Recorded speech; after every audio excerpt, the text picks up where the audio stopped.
Bom dia, estão todos me ouvindo? Todas? Bom dia a todas e todos. Vamos iniciar, então, a nossa 26ª reunião do Fórum Permanente de Violência Doméstica e Familiar e de Gênero. A gente hoje tem uma palestra bastante interessante. Não é que foge um pouco a nossa realidade aqui do Fórum de Violência, mas hoje a gente vai abordar um tema que interessa de forma bastante veemente a questão da violência familiar, que são as novas configurações de família. E a Emerge tem o prazer de receber o Dr. Rodrigo da Cunha Pereira, que é advogado, mestre em Direito Civil, doutor em Direito Civil, Direito de Família da PUC, da UAB Minas Gerais, também presidente do IBDFAM e autor de vários artigos e livros. Então, uma salva de palmas para o doutor Rodrigo.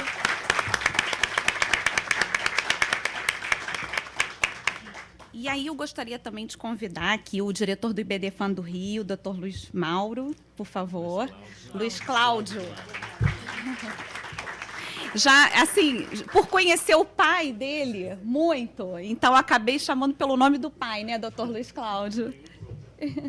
Eu gostaria também de registrar aqui a presença do desembargador Caetano Fonseca Costa, da minha querida colega Maria Daniela, que está aqui, da minha querida Leila Linhares, estudantes, advogados, psicólogos, assistentes sociais que eu estou vendo aí do Juizado da Violência, estou vendo aqui também representantes aqui do Colégio de São Bento, então a gente fica muito feliz também com a presença de todas e todos vocês.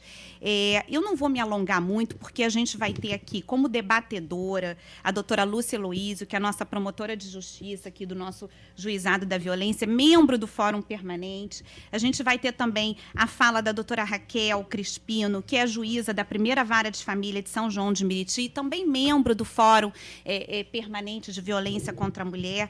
É uma juíza de família com muita capacidade, vem trabalhando em vários projetos sociais, uma amiga, uma querida. Também vai estar aqui falando juntamente com o doutor Rodrigo. Mas é importante, doutor Rodrigo, a sua fala aqui, porque para a gente, a partir do momento que a Lei Maria da Penha entrou em vigor, muita coisa mudou para a gente, né, no direito, principalmente no direito de família.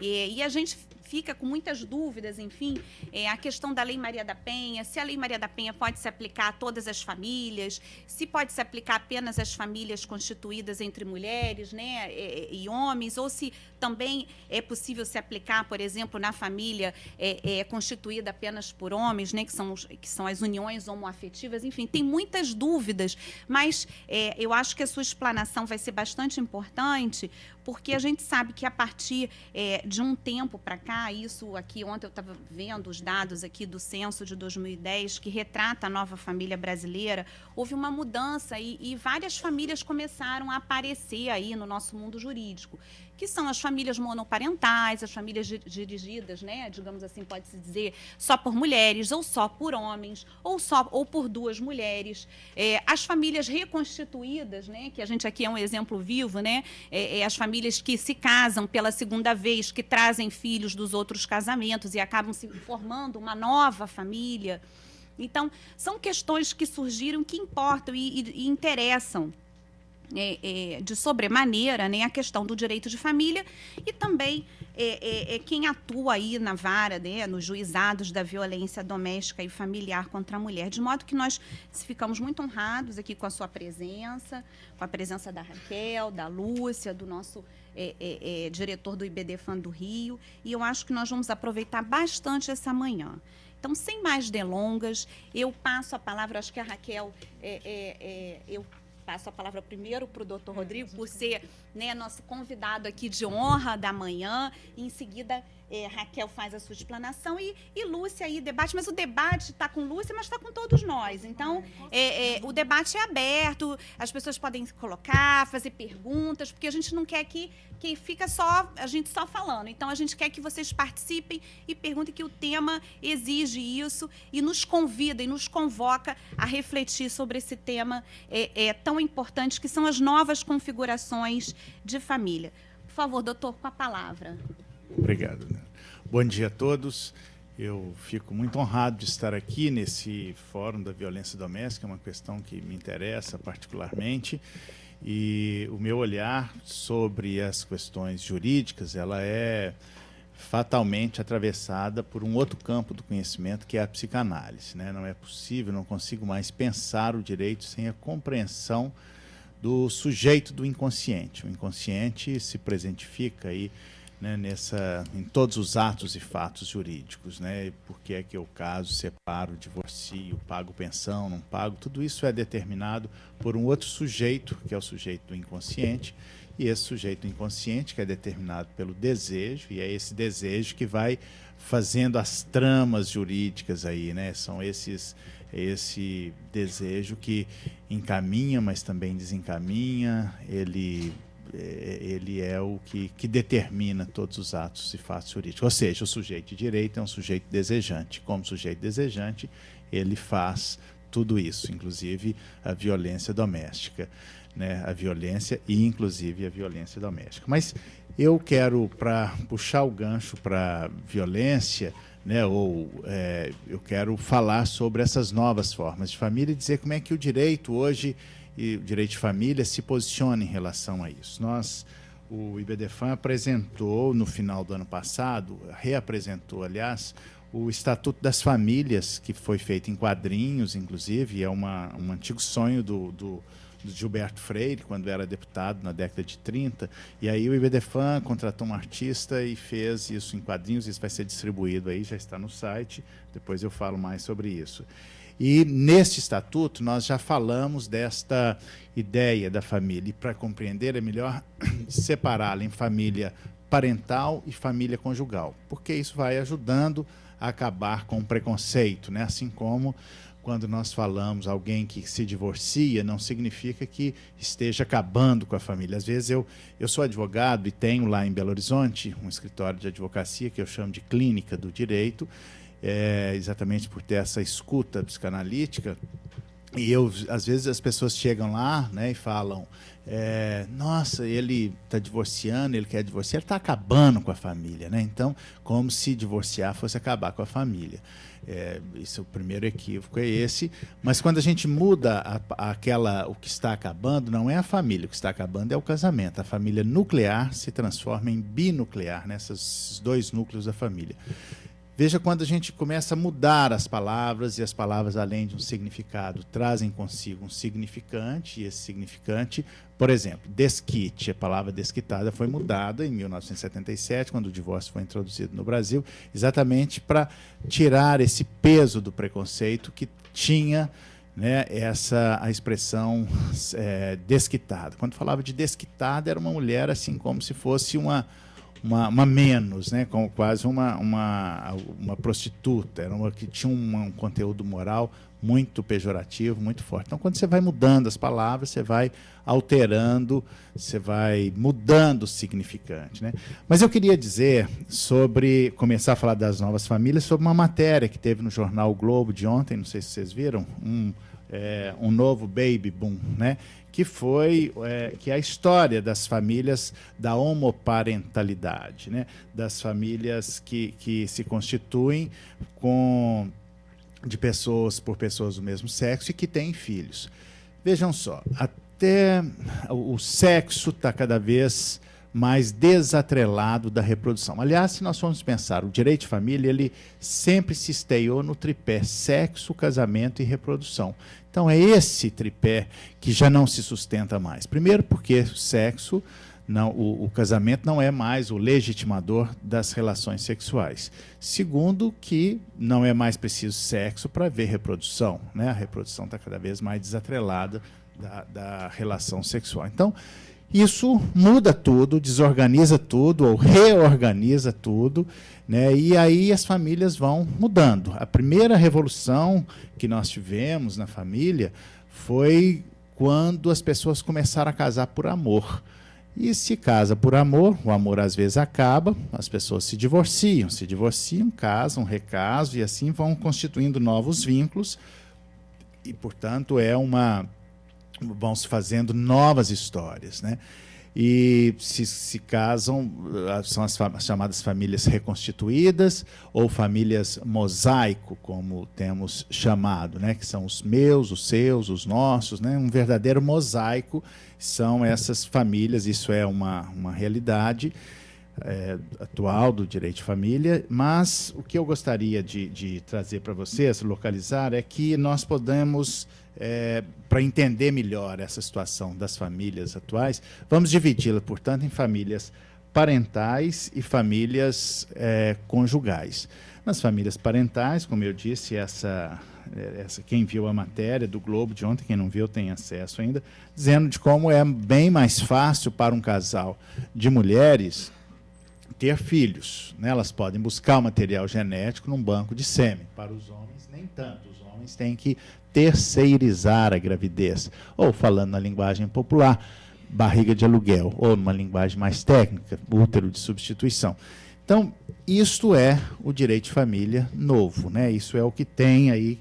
E aí, o que o direito vai fazer com isso, né? E como é que nós vamos lidar com isso? Nós não podemos, a única coisa que eu sei é que nós não podemos continuar repetindo essas injustiças históricas do direito de família, que foi até 1988, com a Constituição da República, que condenava os filhos, e isso era uma violência, né? Condenava os filhos à ilegitimidade, né? Dizendo eles não existem. O filho nasce, existe na vida real, mas não pode, os filhos havidos fora do casamento não podiam ser registrados, não podia ter o nome do pai na certidão de nascimento, né?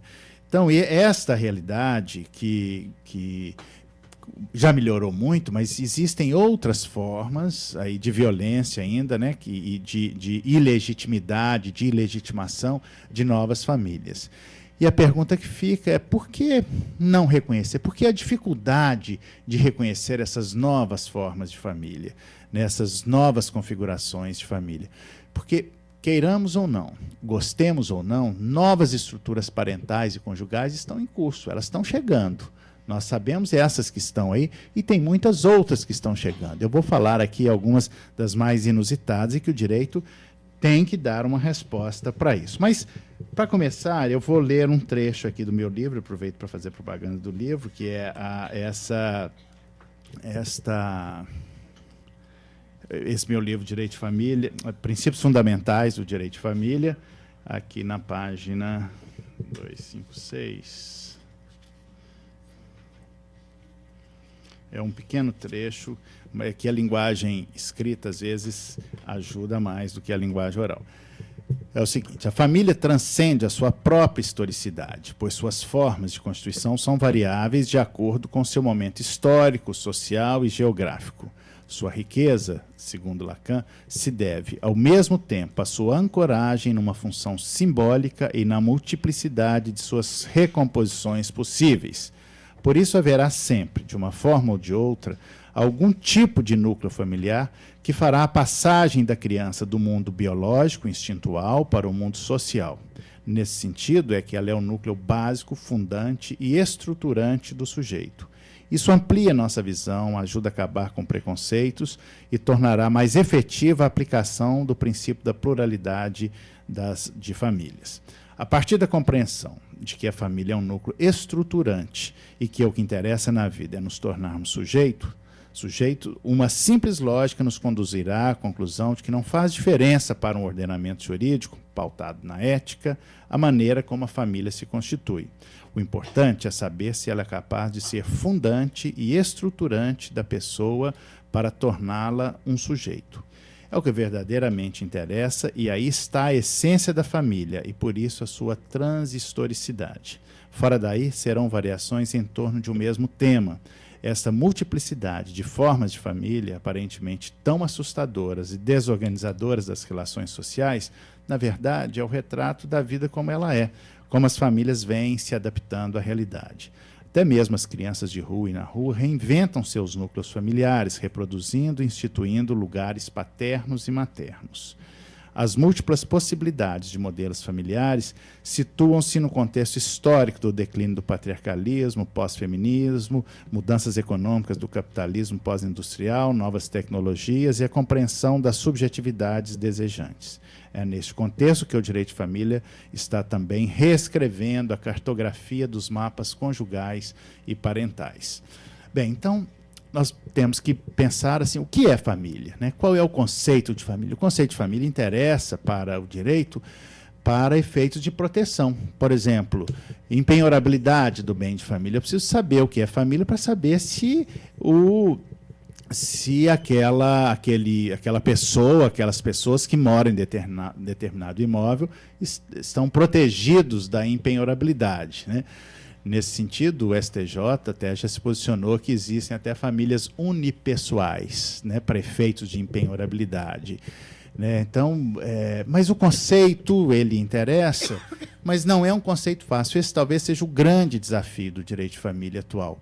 Né? E aí eu fui buscar na psicanálise um conceito em Lacan, que já falou disso há muito tempo, Claude Lévi-Strauss na antropologia, né, para buscar um conceito de família que pudesse estar acima do tempo e do espaço e que não traga consigo um conteúdo moral e moralista e também estigmatizante. Né? E aí, com a evolução do direito, nós podemos já compreender que a paternidade e a maternidade são funções exercidas. Né? Isso é importante, porque foi exatamente a compreensão disso que retirou aquela violência que se fazia com as mães, com as mulheres, de que se traía o marido, perdia a guarda de filho. Né? Isso é a mulher poderia não ser uma boa esposa, entre aspas, e ser uma ótima mãe, quer dizer, são coisas completamente diferentes. Então, a partir dessa compreensão de que são lugares, papéis exercidos, né, é que Lacan traz uma frase fantástica para definir o que é família. Ele fala que família é uma estruturação psíquica, onde cada membro ocupa um lugar, uma função. E isso é tão fantástico que o exemplo mais vivo disso é a adoção. O milenário Instituto da Adoção só existe porque as pessoas entram ali naquele núcleo familiar e se tornam pais, se tornam mães, ou seja, exercem funções de pai, de mãe. Né? Então, é isso que realmente interessa, que as pessoas possam, que tenham ali um núcleo estruturante, estruturador do sujeito. Portanto, não interessa se a família é um pai, uma mãe, né, nos moldes tradicionais. Aliás, para desconstruir esta imagem histórica da família tradicional, todos vocês devem conhecer famílias heterossexuais, heteroafetivas, em que o pai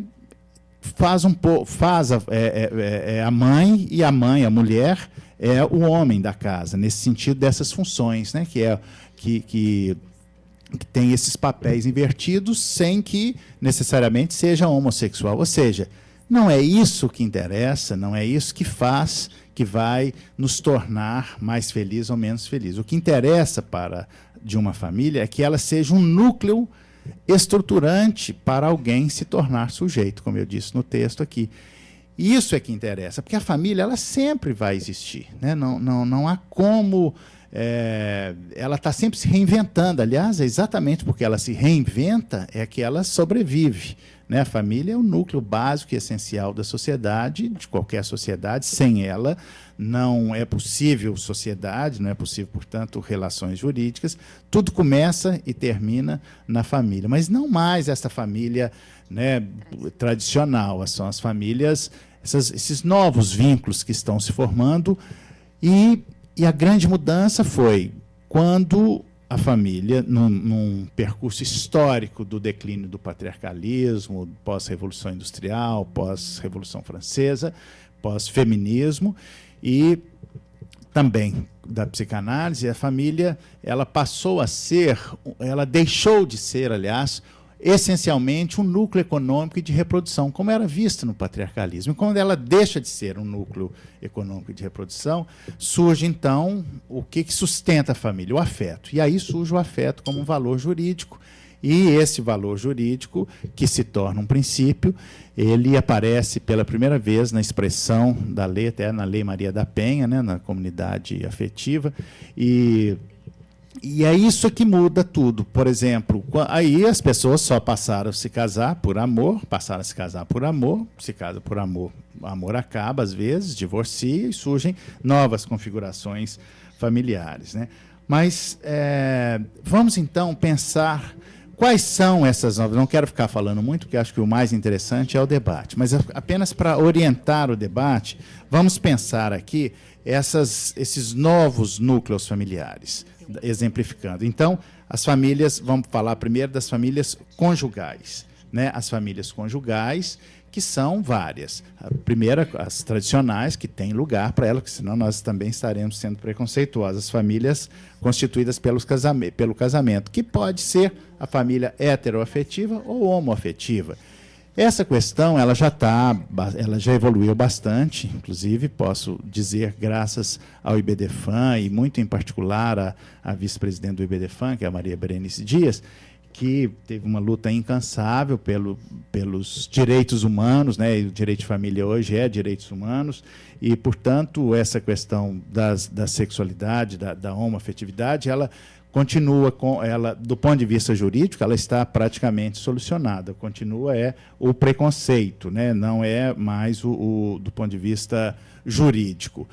Também não é simples, assim como a igualdade entre homens e mulheres. Não, ela está posta na lei, mas não é uma questão simples. Tanto é que precisa. As mulheres, nós temos diferenças químicas, físicas, biológicas, né? E por isso temos que ter algumas regras diferentes para as mulheres. Por exemplo, as mulheres se aposentam mais cedo, uma lei específica para as mulheres de violência doméstica, né? Então, como é que são essas diferenças? Talvez dar um passo adiante na equação dessa igualdade e diferença seja atribuir um conteúdo econômico a esse invisível trabalho doméstico, que já existe, né? Existe a pensão alimentícia compensatória, etc., mas não é esse o meu foco. Mas eu quero falar dessas famílias, quais são as famílias conjugais e quais as famílias parentais e como é que isso é tratado hoje pelo direito. Vou ler mais um trecho do meu livro, falando das famílias conjugais.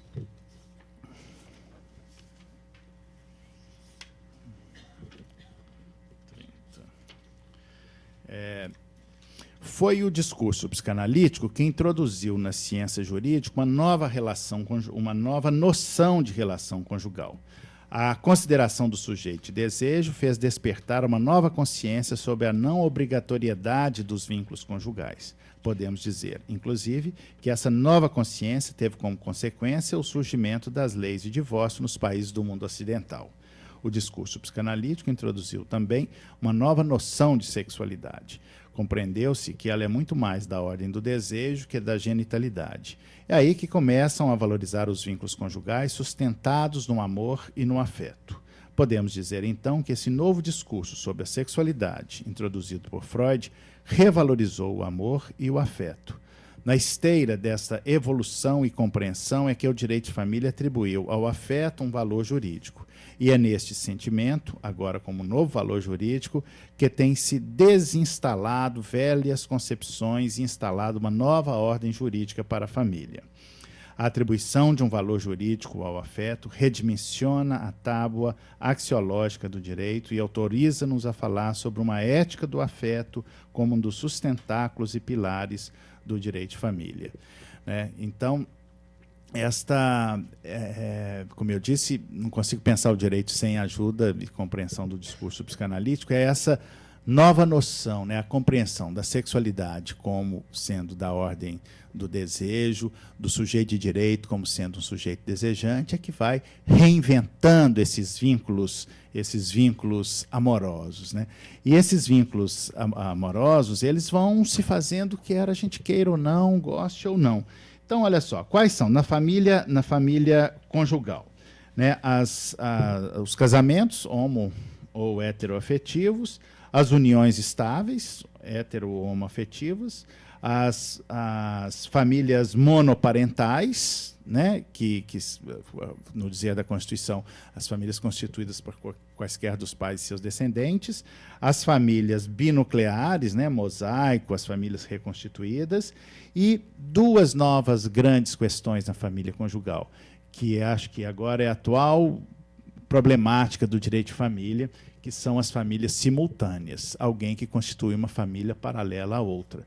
É um tema que nós vamos ter que enfrentar, não vamos fazer de conta, não vamos ter a hipocrisia de repetir a justiça histórica, de dizer que isso não existe. Isso existe, está aí o tempo todo, alguém que se relaciona com duas pessoas ao mesmo tempo, paralelamente. Aliás, duas formas de se relacionar com mais de uma pessoa, né, como diz a Nancy Andrighi, num julgado dela de semana passada, onde ela fala dessas relações plurimas, né, e que uma delas, que é mais polêmica ainda, que acho que não estamos preparados, mas o caminho está se abrindo para conversar, que são as uniões poliafetivas. Duas pessoas que vivem, três ou mais pessoas que vivem juntas numa mesma casa, como todo mundo já deve ter visto no filme Eu, Tu, Eles, lá naquela história do Nordeste, e aquilo é uma realidade. Menor, talvez exceção, mas o que é mais comum e que precisamos enfrentar são essas famílias simultâneas ou famílias paralelas.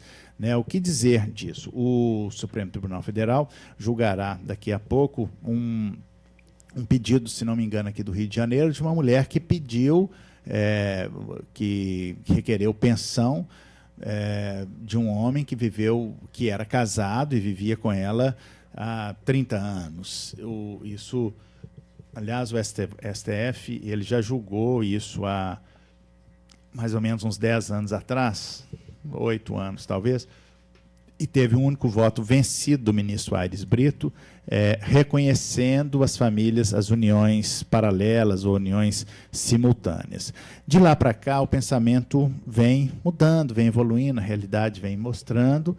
Né? A própria Nancy Andrighi, no julgado da semana passada, ela não concedeu, mas disse que não pode deixar de dar direitos, etc. E aí, o que é que nós vamos fazer com isso? Então, o STF vai julgar, nós, o IBDFAN, estamos discutindo lá na diretoria do IBDFAN, se entramos como amicus curiae, né? O IBDFAN sempre entra nesses assuntos de repercussão geral, né, como amicus curiae, ou seja, tem repercussão geral, de interesse social. O IBDFAN entra, assim como entrou e vai discutir, aí já dando um salto, eu volto nele depois, nas famílias parentais, que são as uniões, as relações socioafetivas. O STF vai se posicionar sobre isso. Eu até preferiria que o STF demorasse um pouco para se posicionar, porque isso está mudando. Se ele se posicionasse hoje, talvez seja não. Daqui 1 ano, 2, talvez seja sim. Mas o que é isso? As uniões simultâneas, alguém que vive, como é que vocês diriam, o que vocês fariam se chegasse um cliente dizendo, olha, como um caso que eu atendi recentemente lá no meu escritório, que veio da Bahia, essas coisas parecem que acontecem muito na Bahia, né? Mas tem no Brasil todo pessoas que gostam, tem gente que gosta de ter duas relações. Eu acho que uma já é mais do que suficiente, mas quem gosta, é o gosto de cada um, né? Mas e temos que fazer a diferença, assim, uma coisa é você é casado, tem uma união estável e tem uma relação extraconjugal, tem uma amante, uma namorada, dá uma, como se diz popularmente, uma puladinha de cerca. Isso é uma coisa, isso não tem repercussão jurídica nenhuma, isso é da ordem do privado, do código particular de cada um, ninguém tem nada com isso. Agora, a outra é estabelecer uma relação fixa, uma relação de família, uma união estável, uma relação estável, constituiu família. Nós vamos continuar com a hipocrisia de dizer que aquilo não existe? Bom, nós temos que nos deparar com o princípio da monogamia, que é o organizador de tudo isso, mas tem um princípio que paira sobre ele, que está no comando maior de tudo, que é a dignidade humana. Não seria indigno não conceder direitos ou que seria o mesmo que condenar a invisibilidade dessas pessoas que têm uma relação que viveram à margem, paralelamente, nós vamos reforçar essa marginalidade, né? É uma questão para pensar. Essa é a atual questão do direito de família e que o STF está aí para se posicionar e vamos pensar sobre isso. Mas só estou enumerando essas variadas formas de família e, dentre elas, as famílias conjugais. Vamos ver agora as famílias parentais, que também temos muitos novos arranjos familiares, né, que são as chamadas, como eu disse, as famílias monoparentais e as famílias anaparentais, que são as famílias de irmãos. É interessante que o artigo 226 enumera lá 3 formas de família, né? Casamento, união estável, famílias monoparentais. Mas não fala de família, 2 irmãos, 3 irmãos que vivem juntos, é uma família. Alguém duvida que 3 irmãos vivem juntos, que tem ali um núcleo familiar? Ninguém duvida. Por que ninguém duvida? Porque não tem ali um conteúdo moral, não tem uma questão que toca na moral, né, no senso geral. Então, não está escrito ali, mas tem. Assim como não está escrito ali, tem outras famílias que são as famílias constituídas por pessoas do mesmo sexo. Isso já está superado, mas é só para dar o exemplo, para construir esse raciocínio e encadear o raciocínio. Mas o que eu quero chegar é nesta noção dessas novas famílias, né, que estão chegando, né, não só da homoparentalidade, como essa que o Globo trouxe essa matéria, né, que são as pessoas que têm casais de pessoas do mesmo sexo que têm filhos. Eles querem ter filhos. Engraçado como esse discurso em Portugal, não sei se você sabe, em Portugal já tem, muito antes do Brasil, uma lei autorizando, dizendo que pessoas do mesmo sexo podem casar, mas não podem ter filhos. Olha que loucura, como é contraditório esse discurso moralista. A mesma coisa moralista, o discurso religioso, que nada contra a religião, mas eu acho que misturar direito e religião nunca deu certo e provoca injustiças. Por exemplo, a Igreja Católica diz que eu sou católico, tenho formação católica e tal, mas isso não significa que eu seja idiota de não questionar esses dogmas. A Igreja Católica diz que o sexo é só para reprodução, né? Então não pode ter sexo pelo prazer, sexo antes do casamento, mas aí, se é só para reprodução, então casais inférteis não podem casar. Separaram para pensar nisso, como esse discurso moralista vai ficando contraditório, né? Então, assim como a lei de Portugal, olha, pode casar, mas não pode ter filho. Claro que isso mais lá na frente vai ser derrubado. Mas aqui, então, não tem uma lei, e a jurisprudência vem sendo reconstruída. E aí, como é que essas pessoas vão ter filho? Elas podem ter como eu disse, para as mulheres é mais fácil, porque basta buscar num banco de sêmen, um doador, um material genético.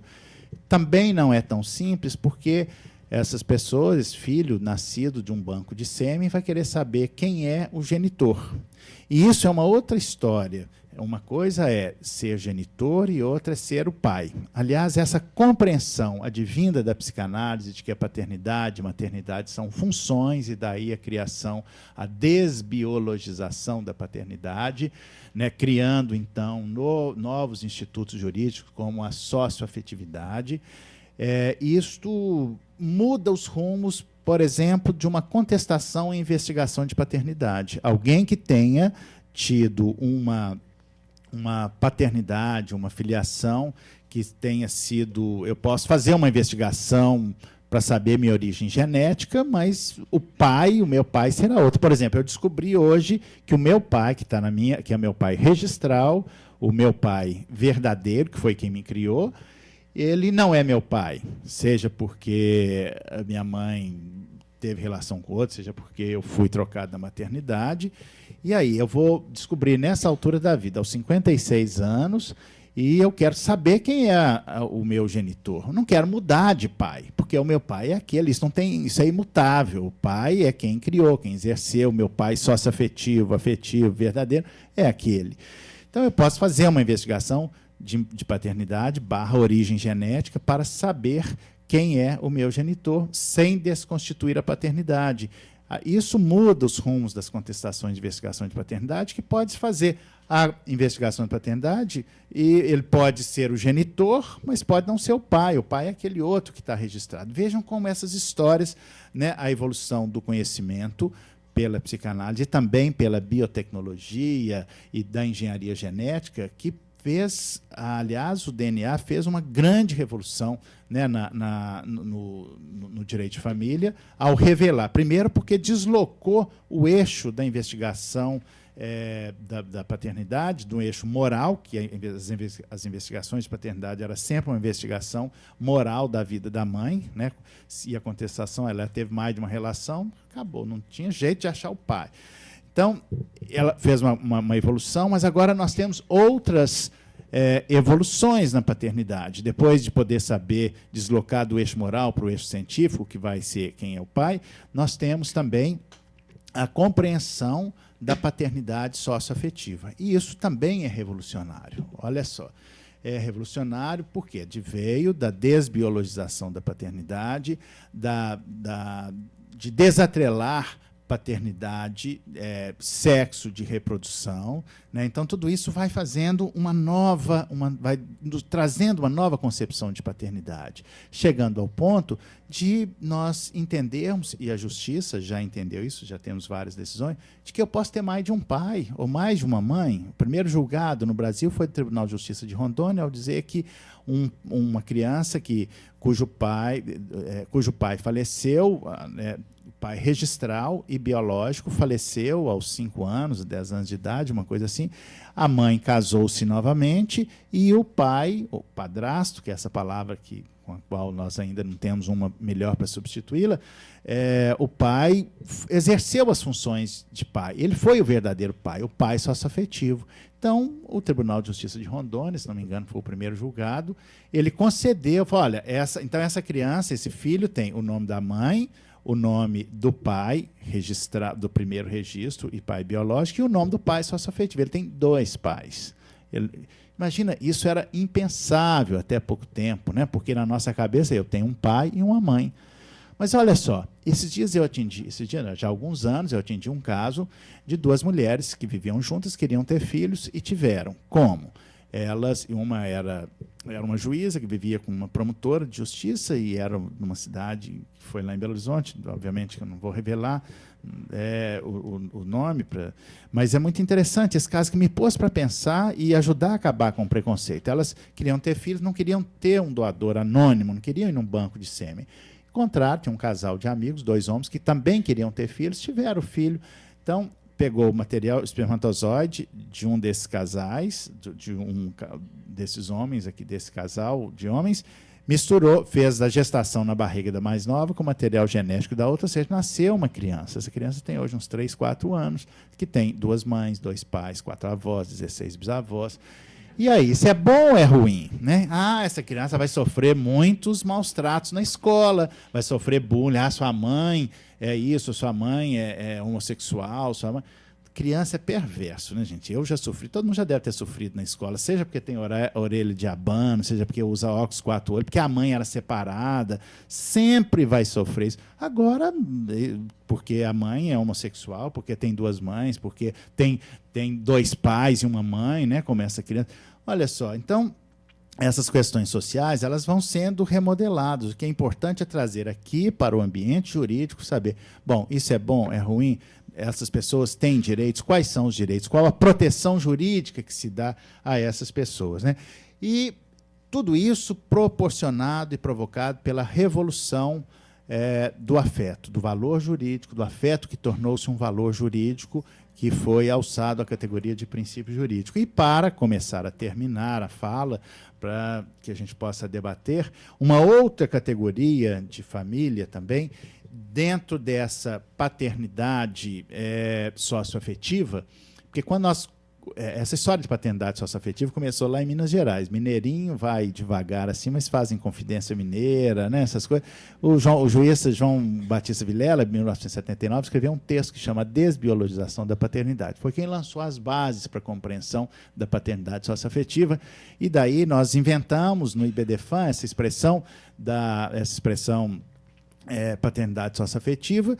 E uma vez me procuraram 3 mulheres que viviam juntas, 3 irmãs que viviam juntas, com um amigo que era como se fossem irmãos, e que dizia o seguinte: olha, o fulano, ele faleceu, ele deixou um grande patrimônio, ele não tem filhos, nem pais, nem irmãos, só tem sobrinhos distantes que moram na Itália, e agora está aqui esse patrimônio, como é que eu faço? Não seria, tem jeito a gente herdar? Fala, bom, não, nas regras da sucessão, as regras são rígidas, é difícil aplicar uma principiologia, mas vamos pensar, porque esse é o desafio. O justo nem sempre coincide com o legal, e o nosso desafio como advogados é encontrar o justo, ainda que em detrimento do legal, invocando uma principiologia. Foi o que eu fiz. Então, eu consegui provar na justiça que aquelas 3 irmãs viviam numa irmandade socioafetiva. Era o irmão socioafetivo, não tem pai socioafetivo, tem irmão socioafetivo. Então, esse irmão socioafetivo que viviam com ela há 30 anos, na saúde e na doença, na alegria, na tristeza,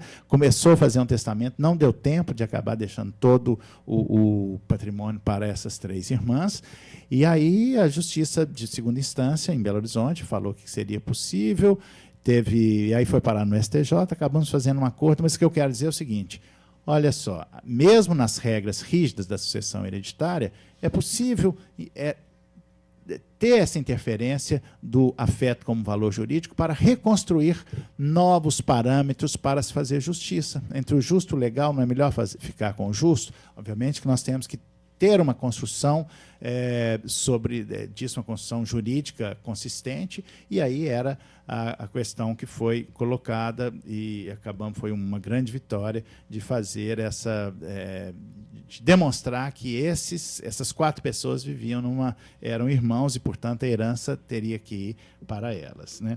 Bom, então, deixa eu ver aqui, né? Eu separei alguns trechos do meu livro aqui que fala o tempo todo disso, mas eu queria destacar um trecho do filósofo Jacques Derrida, quando ele fala da família, né, porque grande parte das pessoas, né, que ficam nesse dogmatismo jurídico, nesse hermetismo jurídico, a nossa família está em desordem, está acabando, e aí entram os religiosos para dizer que nós estamos no fim da família. Aliás, eu ouvi isso quando nós fomos aprovar a Emenda Constitucional 66, que foi uma proposta do IBDFAN, aquela que simplificou o divórcio, lá no Congresso Nacional, os deputados e senadores, todos eles diziam, a bancada religiosa dizia a mesma coisa de 1977, vocês estão acabando com a família, o divórcio está acabando com a família, né?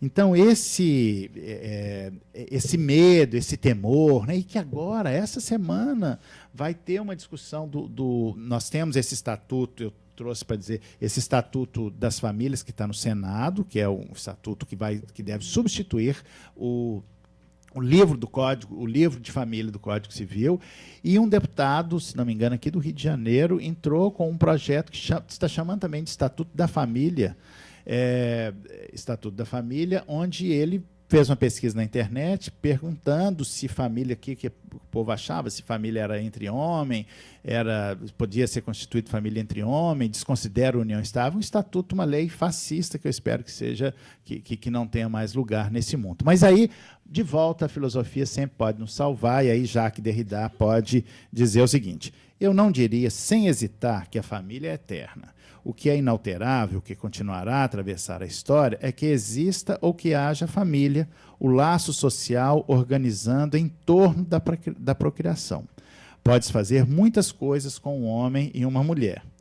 Com a diferença sexual, e a homossexualidade não é a indiferença sexual, pode-se imaginar tantas configurações ditas familiares, e mesmo no que consideramos nosso modelo mais estável e mais familiar, existem tantas subespécies. Os progressos da genética libertam ou aceleram nossa imaginação, deliciada, aterrada ou ambas ao mesmo tempo, diante de todo tipo de coisas que não diria desconhecidas, sobretudo do inconsciente, mas ainda não gravadas pelo que poderíamos chamar, no sentido amplo, de estado civil. Bom, enfim, as famílias transcendem, a família transcende a sua própria historicidade, e nós temos aí essa variada gama, né, de novas constituições, de família e que isso aterroriza ou delicia, como diz Jacques Derrida. E aí, o que nós vamos fazer com isso? Né? Mas, e ainda para acabar o horror, ainda uma outra, e aí eu finalizo para deixar o espaço para o debate, porque nós temos que conectar isso com a violência, etc., porque, afinal, estamos num fórum da violência doméstica, e que são os contratos de geração de filhos. Eu já fiz um contrato de geração de filho. Olha, parece também que estamos no fim do mundo, né? Uma vez, um homem de 35 anos, casado com uma mulher de 50, que já tinha filhos do primeiro, ela não queria ter filho, não podia, e ele queria ter filho, mas ele não queria sair por aí transando, engravidar uma menina. O que ele fez? Ele contratou a secretária dele para ter um filho com ele. O marido autorizou, eles fizeram uma inseminação artificial e nasceu esse filho, que tem hoje uns 8 anos, mais ou menos, e eu entrei para poder fazer um contrato de geração de filhos, porque como a mulher, quem ia gestar o filho era casada, se mudasse de ideia no meio do caminho, em razão da presunção da paternidade, poderia alterar, e aí eu entrei. Eu fiz isso há 8 anos atrás. E agora, em 2013, 2014, eu vejo na internet, isso foi objeto de matéria do Fantástico, que pessoas têm feito parcerias de paternidade. Isso é uma outra forma na família parental. Tem gente que não quer ter relação sexual com o outro, não quer ter uma relação amorosa ou conjugal, só quer ter filhos. E como? Será que é possível desatrelar, né, da sexualidade, desatrelar da conjugalidade? Isso é a nova questão para o direito familiar. Aliás, então, eu trago aqui 2 novas questões, na família conjugal, as famílias simultâneas, e na família parental, as parcerias de paternidade. Aí eu vou encerrar lendo um texto meu para horrorizar um pouco sobre isso, sem deixar de pensar que também pode ser objeto de debate a gravidez terceirizada, né, que, segundo o Conselho Federal de Medicina, parentes até o 4º grau. Em alguns países isso pode, tem gente aqui do Brasil que vai ter filho na Índia, chega lá, contrata uma mulher, tem filho, elas, né, então, e isso é feito na clandestinidade. Será que nós não temos, e aí, novamente, a velha história do direito, distinguir ética de moral, para que nós possamos pensar essas novas relações. Bom, mas, para parar de falar, eu vou ler um texto pequenininho, onde eu concluo falando dessas parcerias de paternidade, faço uma síntese disso aí. É o seguinte: o casamento por amor fez uma grande revolução nas relações de família. A partir daí, deixaram de ser preponderantemente núcleos econômicos e reprodutivos. Já que o amor às vezes acaba, surge o divórcio. O afeto tornou-se um valor jurídico e, em consequência, surgiram diversas configurações de famílias conjugais e parentais para além do casamento. Uniões estáveis, hetero e homoafetivas, multiparentalidade, famílias monoparentais, simultâneas, mosaico, etc. Outra grande revolução, que em breve se tornará comum, está na constituição de novos modelos de famílias parentais, isto é, filhos de pais que não são fruto de uma relação conjugal ou sexual. Isso só se tornou possível porque passou-se a distinguir, no campo jurídico, parentalidade de conjugalidade. Até pouco tempo atrás, uma mulher que tivesse uma relação extraconjugal, além de ser considerada culpada pelo fim do casamento, perdia a guarda de seu filho. Já não é mais assim. O direito já entendeu que não há culpados, mas sim responsáveis pelo fim da conjugalidade. A mulher, embora não tenha sido uma boa esposa, pode ser uma ótima mãe e vice-versa. Foi na esteira desse raciocínio jurídico que as funções conjugais começaram a ficar separadas e diferenciadas das funções parentais, instalando-se uma nova lógica jurídica. Com a distinção entre essas 2 funções na constituição de famílias, é que se tem feito hoje contrato de geração de filhos, assim como já se fazia antes contratos de união estável, pactos antenupciais, para regularizar aspectos patrimoniais dos casamentos. O primeiro sinal dessas novas gerações de famílias parentais foram as conhecidas produções independentes. Lembram disso? Né? Na década de 60 era muito comum. Ela teve um filho, quem é o pai? Produção independente. Com a liberação dos costumes sexuais a partir da década de 60, mulheres que queriam ter filhos, independente de terem um parceiro fixo, assumiam a maternidade, até mesmo sem que seu parceiro soubesse. São as denominadas hoje de famílias monoparentais, reconhecidas pelo Estado a partir da Constituição de 1988. A partir da década de 80, com o desenvolvimento da engenharia genética, quem não pudesse ter filhos e não quisesse adotar, poderia recorrer às técnicas de inseminações artificiais, útero de substituição, busca de material genético em bancos de sêmen e óvulos, independentemente de ter parceiro ou não. Ficou mais fácil ter filhos e cada vez mais atrelado de uma relação conjugal ou sexual. Uma nova categoria de família está surgindo, facilitado pela internet. Tais pessoas não estão interessadas em um novo amor ou em constituir uma família conjugal, mas apenas uma parceria de paternidade. Se isto era feito nas décadas anteriores, com dificuldades e limitações da criança não conhecer o doador do material genético, agora fez-se um upgrade nessas famílias parentais. Pelas redes sociais e sites de paternidade compartilhada, já tem sido comum homens e mulheres encontrarem alguém para compartilhar a paternidade, maternidade, sem estabelecer uma relação amorosa ou sexual. Esse novo modelo de filiação se apresenta como uma alternativa à adoção, às inseminações artificiais, nas quais não se sabe quem é o doador do material genético, e barriga de aluguel em que se terceiriza a gravidez. A internet, na verdade, apenas facilitou e ampliou essas facilidades de parcerias de paternidade. No Brasil, já se materializava essa ideia em pequena escala, é claro, através de contrato de geração de filhos. A diferença das famílias comuns é que, ao invés de escolher um parceiro para estabelecer uma relação amorosa ou conjugal, escolhe-se um parceiro para compartilhar a paternidade e maternidade através da combinação de um ato reprodutivo. Isso dá um nó na teoria psicanalítica, que tem como uma de suas bases de sustentação o complexo de Édipo e o interdito proibitório do incesto, pois fica uma pergunta no ar. Como será essa paternidade e maternidade cujos pais não ocupam lugar de desejo no outro genitor? Para pensar. Essas novas configurações familiares podem causar uma grande estranheza. Não faltará quem pense que isto é o fim da família, como se falou em 77, com a introdução do divórcio no Brasil, que nossa sociedade está sendo invadida por pais errantes e mães desvairadas. No início deste século, quando os tribunais começaram a reconhecer e legitimar as famílias entre pessoas do mesmo sexo, não faltou quem falasse na desordem da família.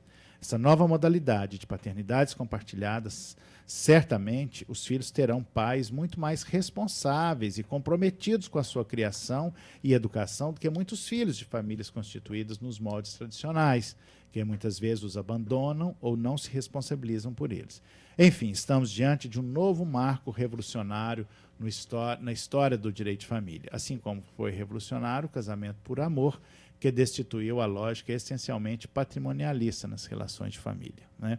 Bom, então é isso. São algumas coisas jogadas aí para a gente pensar e são, né, eu sei que precisaríamos de muito tempo, mas vamos ver como é que a gente pode conectar ou reconectar isso, inclusive, com a violência, né, violência doméstica. Agora é com vocês.